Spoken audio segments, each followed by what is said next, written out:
Hello everyone, I'm Andrzej Nedoma, your business coach and business advisor. After serving for 25 years as the founder and CEO of my own businesses that I sold, now I'm spending my time and dedicating my time to helping other entrepreneurs succeed in their business life, whether it means growing their businesses, transitioning to other external management teams, or selling their business.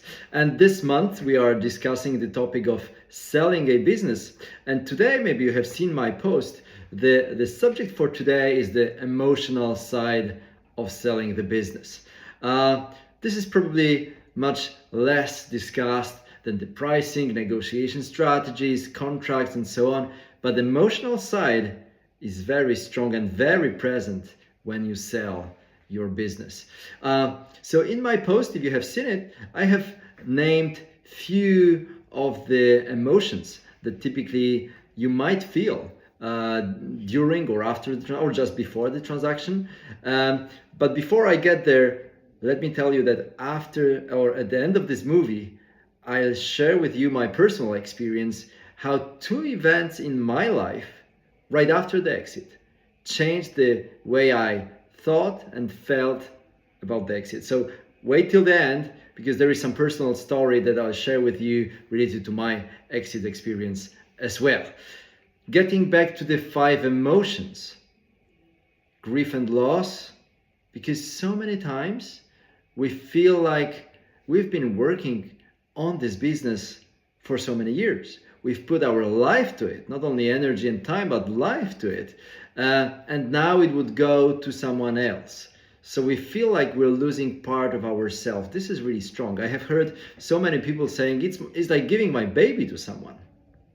It might be. That's really a very strong connection that we typically feel with our businesses. And maybe we do not experience this on a daily basis when we are just working there, but when we think about and we approach this situation of selling and passing it to someone, now we feel this attachment, the strength of this relation. And it might be indeed very heavy. I'll share with you in a while 4 steps how to deal with these emotions. But first, let's discuss what those emotions might be. Fear of unknown, of course, because we are used to a certain lifestyle, a schedule of the day and week and months related to you being the founder and CEO in your own business. And now it will certainly change, because if you're not involved in this business anymore after you sell it, then what do you do? Where do you go? What will your life focus on? Of course, we are not certain about this. So this fear of unknown is pretty natural. Sometimes we hear about guilt. So founders feel guilty in front of their business partners, employees, the team, clients, for the decision of selling the business. I think that's really powerful. That's strong. This guilt, can I do it to them? What will they say? How will they judge this decision? Will they feel betrayed? So we are afraid of this relationship, how it will go. And we feel guilty because quite often they do not know about this decision before you announce the deal, because we cannot involve everyone in the deal. And we'll have a session about communication as you go through the sales process. But most of the team cannot be involved, because if something goes wrong and you will not sign the deal at the end, they shouldn't be involved. They shouldn't know about the details of the contract or negotiation, and even sometimes the fact that you do want to sell or merge with someone. So we tell people, most of the team, after the deal is signed.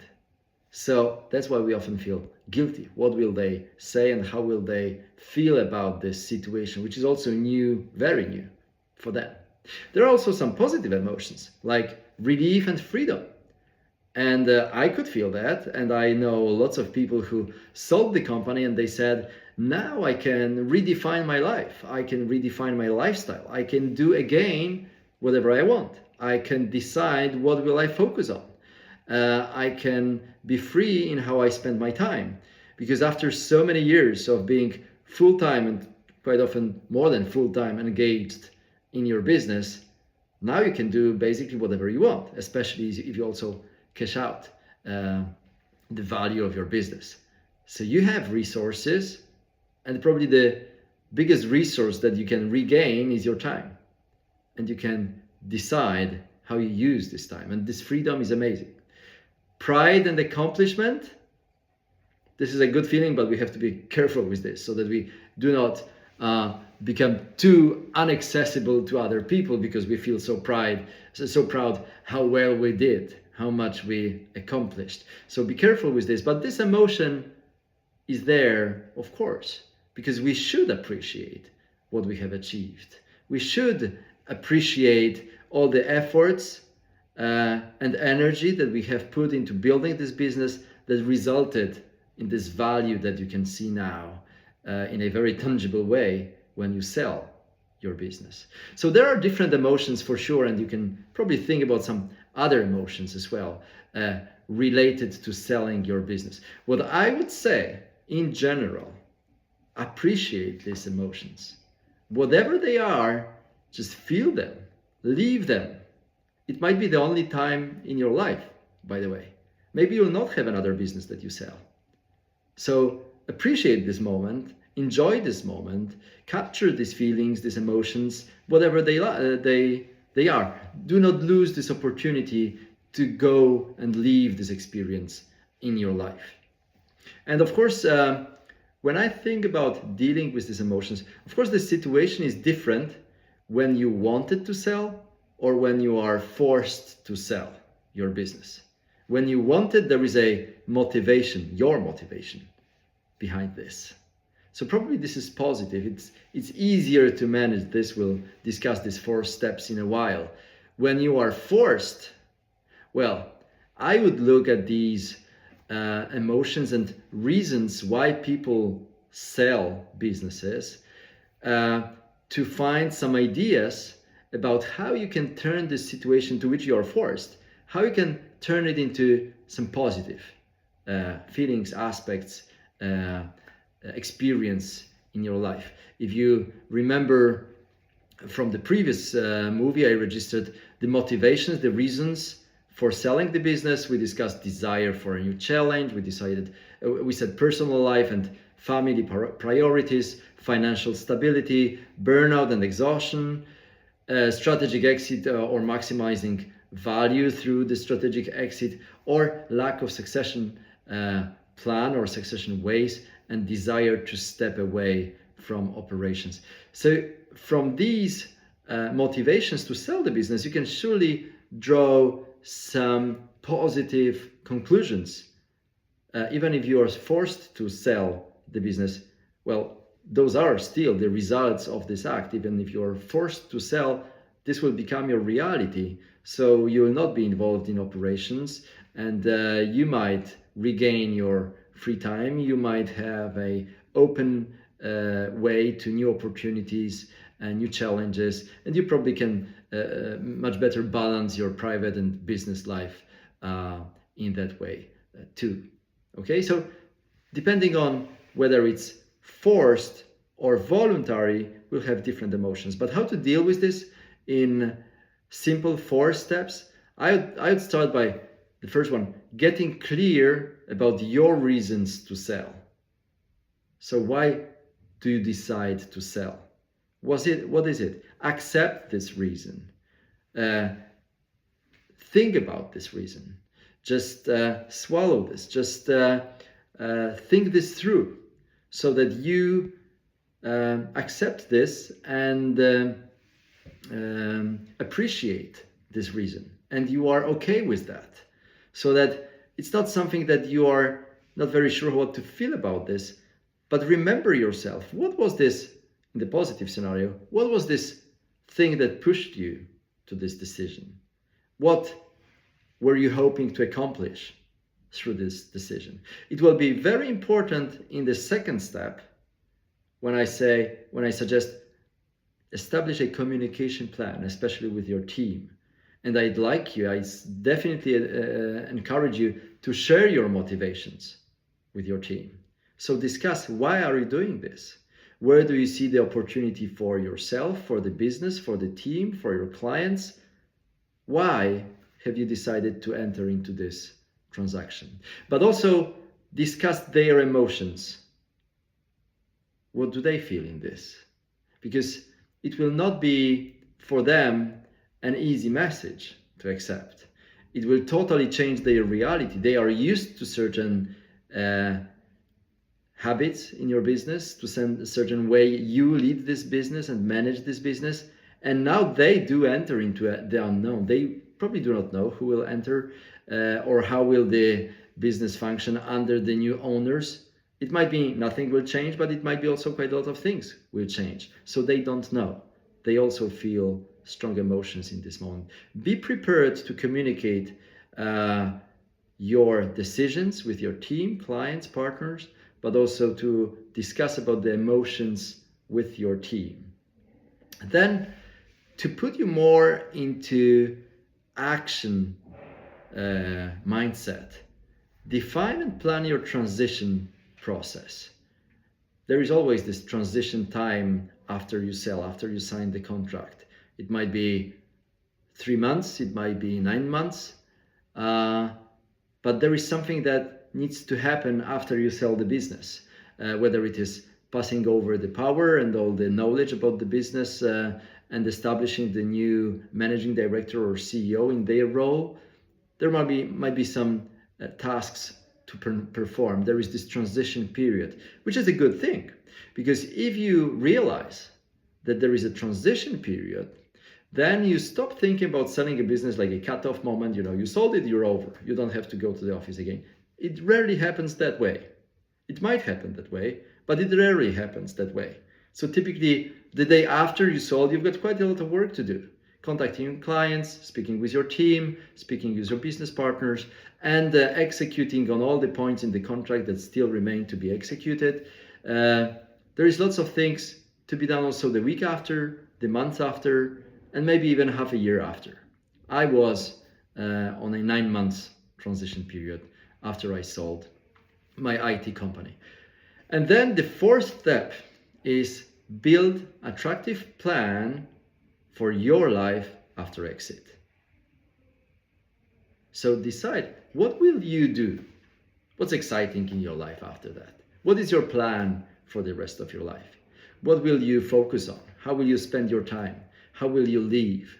When you can picture this image in your mind about how your life will look and why this is attractive, then you'll have lots of positive associations with the whole process, because you'll wait for something very attractive to happen. And this is a great way to handle the emotions related to selling your business. And I told you, I promised you, I will I will share with you 2 of the amazing events that happened to me right after I sold XTRF, which was my IT company.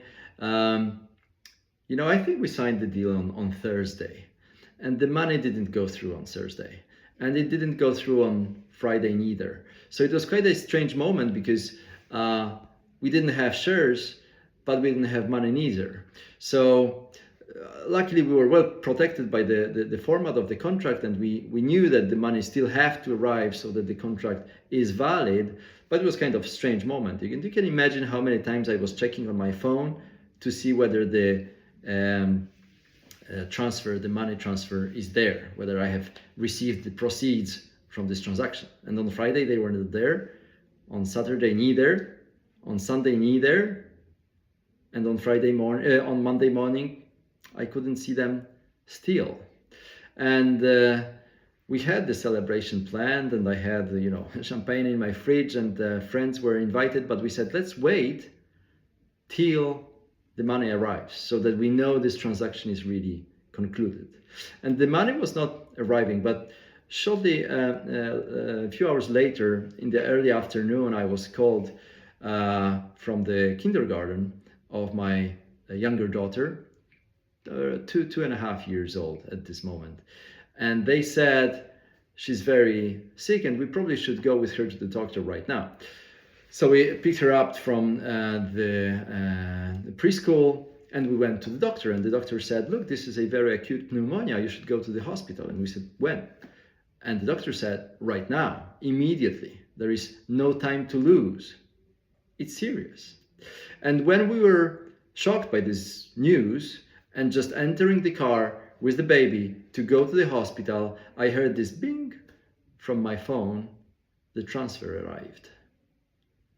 The money I was working for, probably for some 15 years, and it was a conclusion of my 25 years of career of building my businesses and selling them eventually to private equity from United States, from Los Angeles. I was now in the car with my kid to go to the hospital. And I didn't really have time to celebrate and to think about, this transfer and what happened right now, which concluded the contract. And this night I spent with my daughter in the hospital because we decided I would stay with her. It's a very emotional situation. For the father, it's probably easier to handle this. So we decided the first night I would spend with her in the hospital. And this was the night when I sold my business. And it really taught me that, it's great to have success in business and sell it and see the transfer and monetize on your efforts and energy that you have put into your business. But there are some more important things in your life than that. And laying there in bed with my little daughter, it was a very moving experience. And the second one was really about pride and accomplishment. 3 or 4 weeks later, I was invited to California to a big reunion of all the companies or management teams of companies that were in the portfolio of this private equity that bought also our company. And I was feeling pretty good about how I did in life and how well I sold it and basically what I achieved as an entrepreneur. And so I went there, and there were lots of people. I think like 150 people were in a very fancy place just south from Los Angeles. And at night we had some drinks and welcome reception. So I just started to talk with the first random guy that was there picking up his glass of wine, and we started to talk. And as I said, I was feeling pretty proud of what I achieved. And I asked about his business and how he managed and how he sold it. And he sold it for more than 50 times more than we did, our company. And it taught me, well, there is always a next level. There is always more than you can achieve. There is always some bigger steps than you can make. And it taught me that probably I shouldn't also finish my career, but there is also so much more impact that you can generate, so much more than you can achieve. And at the same time, if you feel too proud of what you have accomplished, remember there are people who do much better. So do not live only with pride. Appreciate what you have achieved and plan your next steps. There is always a next level that you can get to. Thank you so much, and I hope to see you already tomorrow at the next episode. Bye-bye.